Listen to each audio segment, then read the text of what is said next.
This last week, I had the privilege of being invited at the National Agroecology Symposium. It was actually the first one, and I was the keynote speaker for women and youth in agro enterprises. I had a time of my life dancing on stage before I did my presentation, and this is my I'm very happy to be presentation here this morning. The and my speaker who speech in went this. ahead of me was a scientist. My background is chemistry, and I could largely relate when I saw the N's and the S's and all that about soil science. My short assignment this morning is nothing to do with science or chemistry or what I actually learned in school, but it's something to do largely with my passion in agro enterprises. I'm an entrepreneur. I run a business called Adult Life, which is a business that does two things. I am actually tempted to walk around because naturally I'm a teacher. I teach people how to do things. I teach in the farm, and I also teach value addition. So it's a bit new to me to be confined to one place where I have to speak. I like to interact with my students, but I'll try to be very stationary here so that you can all hear me. So it's a bright morning, and today I want to talk about women and youth in agro enterprises, leading sustainable solutions. What have women been able to do? Have we been able to highlight these solutions? Have we been able to talk about them? Have we been able to scale them? Are they money making, or we're just speaking about agroecology and it's not translating to an income? Because many times you will learn how to do things, you will learn how to farm without pesticides, you will learn how to grow healthy, nutritious, and safe food, but does it translate to farmer incomes? Does it give money to the pockets of the farmer? And this is a question farmers will always ask. And that is my assignment this morning. I'll keep it very short so you can go to the next slide. There will not be any scientific studies in this presentation. I hope you will enjoy it. So women-led agro-enterprises are reshaping the future of agriculture. Have we given our women a chance to do what they do best? And are we addressing climate change? Are we addressing food security by helping our women embrace agro-enterprises? Or are we stuck in the traditional way of thinking of women as farm workers? Have we moved our women from production to other stations, to other links in the value chain? Because I've always argued agriculture does not end at the farm. It's a whole value chain. It's very long. And so you can keep going with the slides. And what role do women play in agriculture? We've always talked about land. And every time I've gone to this kind of symposiums and panelists speaking, we are always speaking about the challenges, the barriers women are experiencing in agroecology.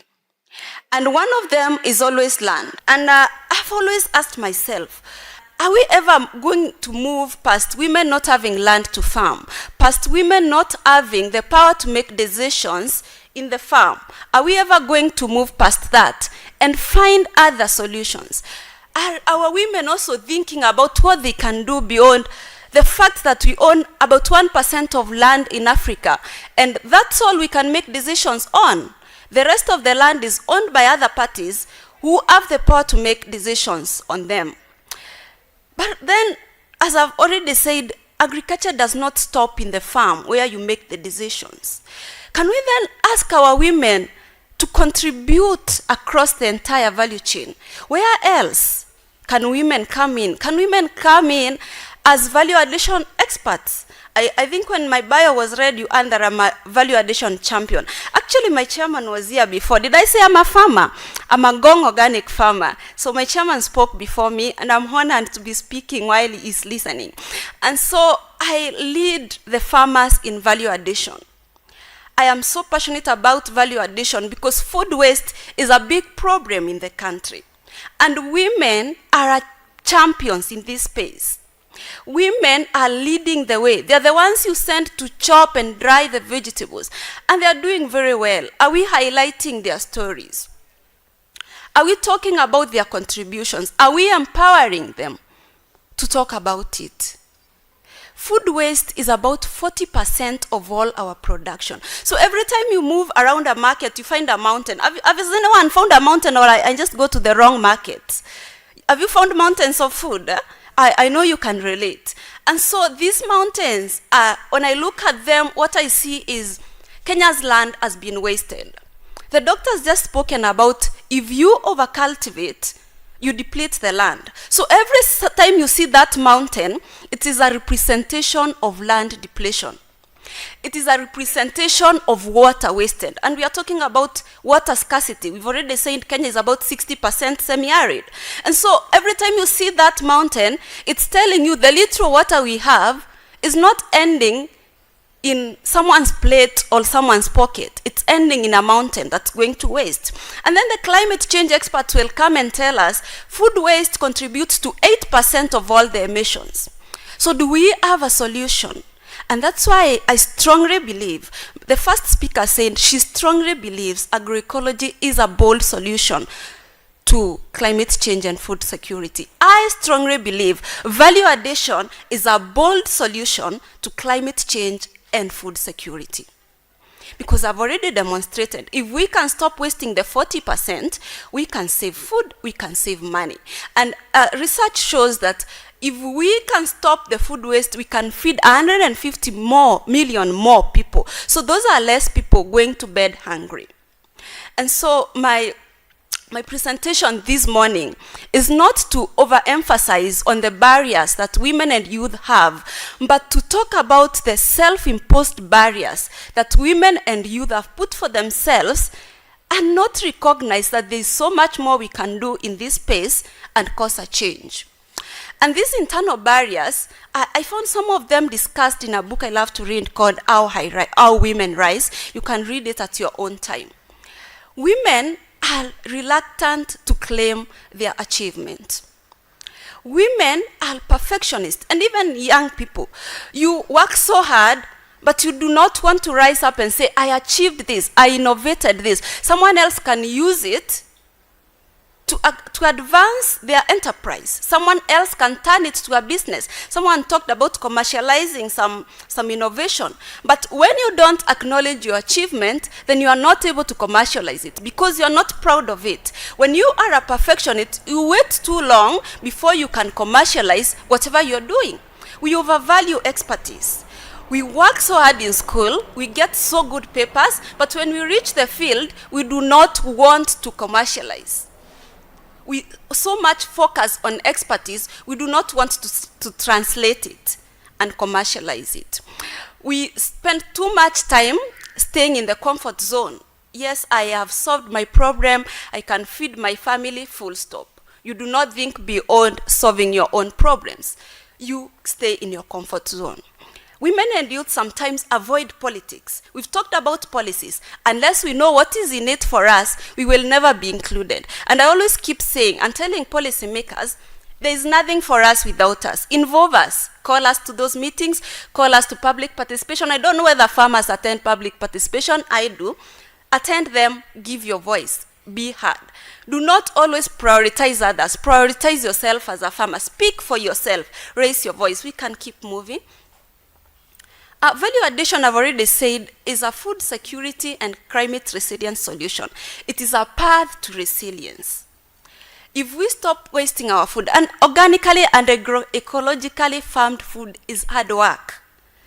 At Ngong Organic Farmers, what we do is we translate everything that comes to the market and is not sold. We take it to the production center and we convert it to value-added food. We are creating a no-waste kingdom.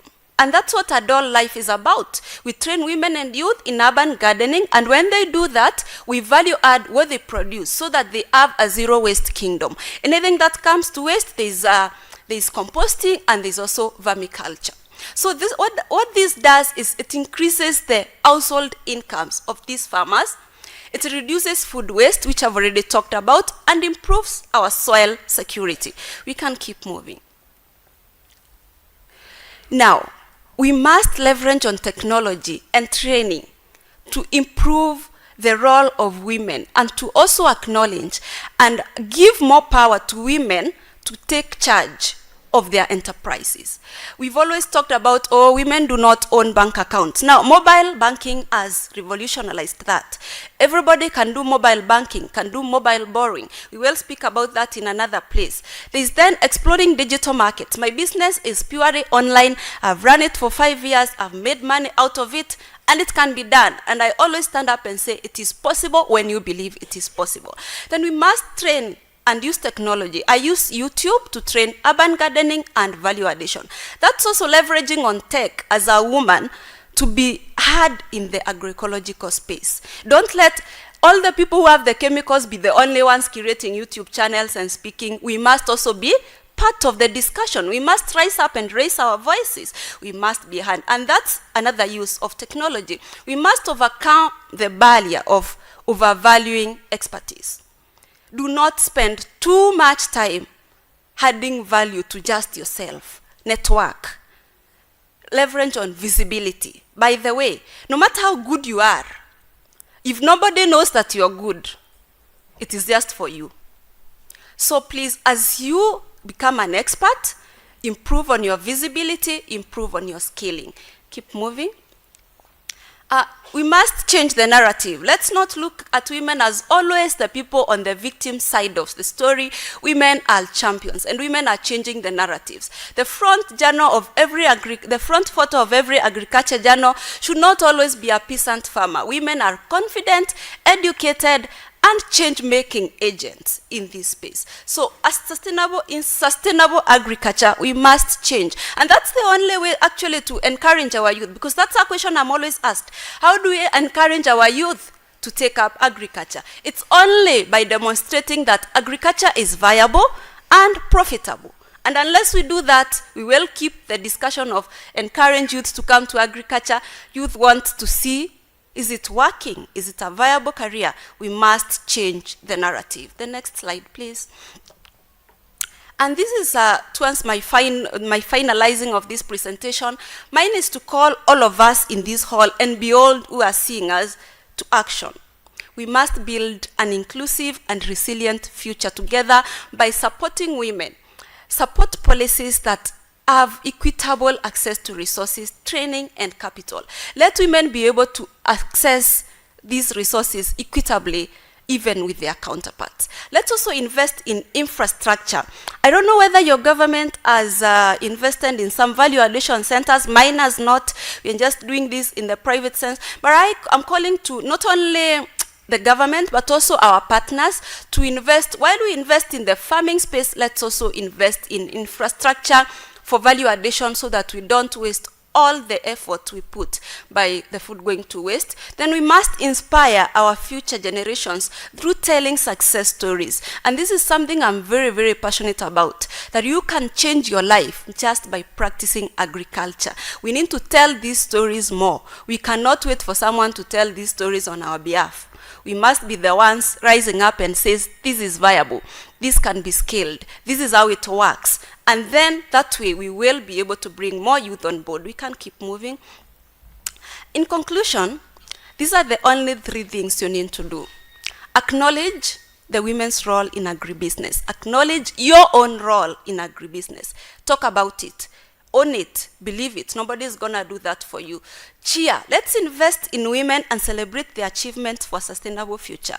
Let's tell more stories of women who have succeeded as opposed to more stories of women who are experiencing challenges. This way, I believe when you talk about the positives, you are able to solve more of the negatives. So let's talk about these success stories. Let's talk about these achievements. Finally, let's network.